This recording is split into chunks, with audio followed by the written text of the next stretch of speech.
Gimana kalau gue kasih tahu kalian, dari setiap 100 orang di Indonesia, cuma separuhnya loh yang ngerti gimana cara mengelola keuangan mereka. Salah satu skill penting yang gue pelajari selama hampir 2 dekade sebagai independent investor adalah tentang gimana caranya mengatur keuangan pribadi dengan baik. Banyak orang kesulitan mengatur uang mereka karena anggapan salah bahwa uang mereka selalu nggak cukup buat memenuhi kebutuhan hidup. Padahal, seringkali justru kebiasaan yang salah lah yang menyebabkan kesulitan dalam mengelola uang. Di video ini, gue mau share ke kalian 7 kebiasaan buruk tentang uang yang bikin banyak orang terbebani dan gimana cara gue mengatasinya supaya bisa hidup dengan keuangan yang sehat dan stabil. Tonton video ini sampai habis dan jangan di-skip karena masing-masing poin yang gue bahas di sini saling berkaitan satu sama lain. Kesalahan nomor 7 adalah nggak punya anggaran pengeluaran. Kalau nggak berhati-hati, maka uang bisa lolos dari pengawasan tanpa kalian sadari, terutama kalau kalian nggak punya anggaran. Tanpa adanya anggaran, sangat gampang buat membelanjakan uang lebih banyak buat hal-hal yang mungkin kalian nggak butuh. Misalnya, makan di luar lebih sering dari biasanya, atau beli barang yang nggak penting hanya karena sedang diskon. Pembelian berlebihan adalah salah satu cara tercepat buat merusak keuangan kalian. Ada sebuah pedoman tentang gimana caranya menyusun anggaran bulanan yang dinamakan dengan 50-30-20 budgeting rule. Inti dari pedoman ini adalah untuk memastikan bahwa kalian memprioritaskan kebutuhan dasar dan menabung untuk masa depan sambil tetap memiliki uang buat having fun. Elizabeth Warren di dalam bukunya menyarankan agar minimal 20% dari pendapatan kalian digunakan buat menabung dan investasi. Maksimal 50% untuk kebutuhan dasar dan maksimal 30% sisanya buat budget having fun.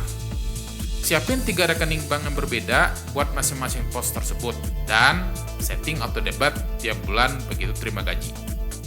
Kenapa nggak semuanya di satu rekening aja biar simpel? Dari pengalaman gue, kalau ketiga pos keuangan ini dikelola dari satu rekening bank yang sama, maka bakal susah banget buat melacak dan mengontrol pengeluaran. Dengan dipecah jadi 3 rekening, kalaupun misalnya kalian kebablasan having fun, maka kalian masih aman karena budget makan dan tabungan udah dipisah dan nggak terganggu. Kalian nggak perlu khawatir bakal boros biaya admin gara-gara punya banyak rekening, karena udah banyak banget produk tabungan yang gratis biaya admin di saat video ini dibuat.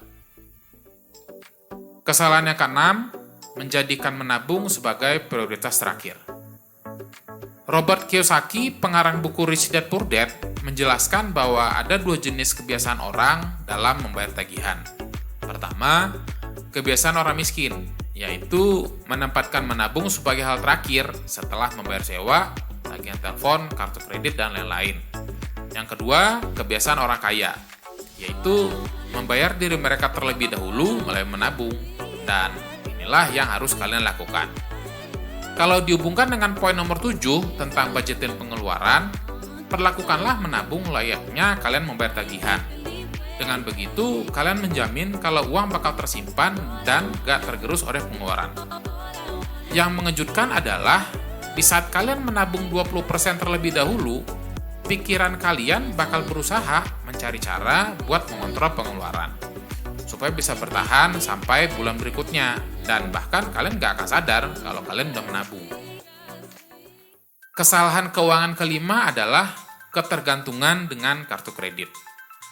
Kita sering banget ngelihat banyak orang belanja barang-barang konsumtif, entah itu pernak-pernik, hadiah, pakaian, atau handphone, menggunakan kartu kredit.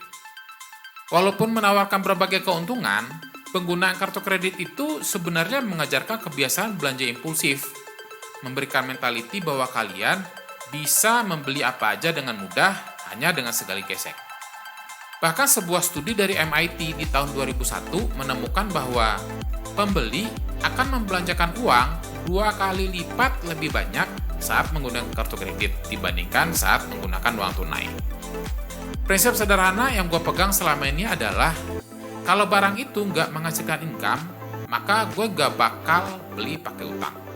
terkecuali buat beberapa special case, misalnya dalam kondisi darurat, perawatan kesehatan, atau properti. Nomor 4 adalah nggak punya dana darurat. Kenapa punya dana darurat itu penting banget? Supaya kalian punya pengaman saat terjadi sesuatu yang nggak diduga. Kehidupan itu nggak bisa diprediksi dan bisa terjadi apapun kapan aja. Kalau kalian nggak punya simpanan darurat, kemungkinan besar kalian bakal terjerumus dalam utang. Ini berhubungan dengan poin nomor 6 tentang menabung, yang intinya kalian harus nabung supaya punya dana darurat buat hidup sekitar 3-6 bulan. Setelah memiliki cadangan, barulah kalian boleh membangun dana buat investasi. Kesalahan keuangan yang ketiga adalah menaikkan gaya hidup.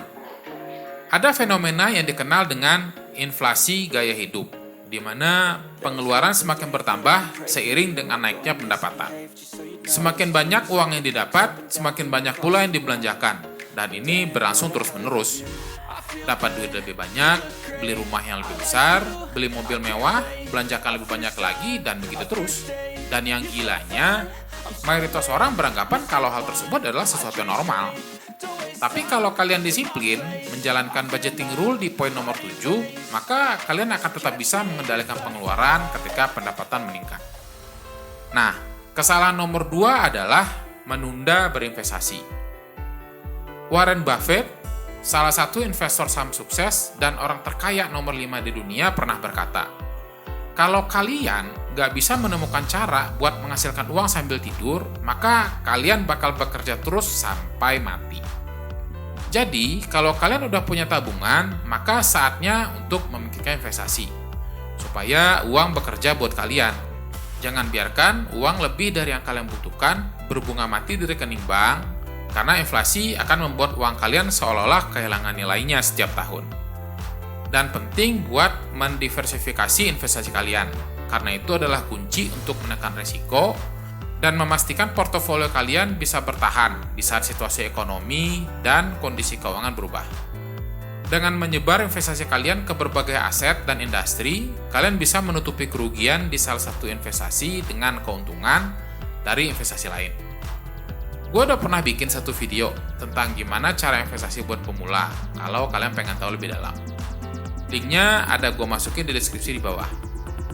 Selalu akan ada alasan kenapa kalian masih belum aja berinvestasi.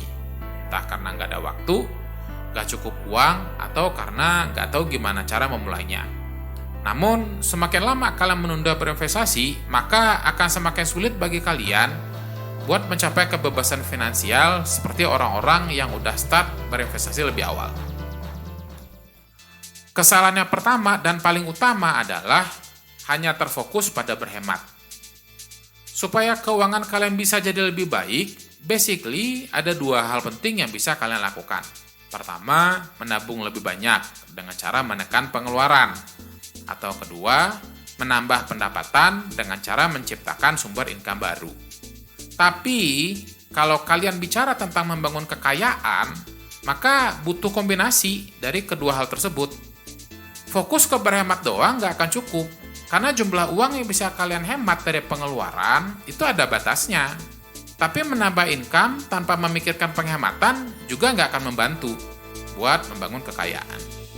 Jadi, kalian harus berpikir dari 2 sisi. Gimana caranya menekan expenses sambil meningkatkan income. Menekan expenses itu terbatas, sedangkan meningkatkan income itu nggak ada batasnya. Bisa dengan mengejar kenaikan gaji, memulai usaha sampingan, atau berinvestasi di bursa saham. Intinya, mulai sekarang kalian harus merubah mindset dan memahami bahwa hanya dengan berhemat doang nggak akan bisa meningkatkan kekayaan kalian secara drastis. Buat kalian yang pengen tahu lebih dalam, abis video ini kalian juga bisa nonton video gue tentang step by step gimana cara realistis gue membangun kekayaan dari nol. Oke, itu aja video gue kali ini. Thank you for watching. Kalian semua luar biasa and I will see you again very soon. Take care.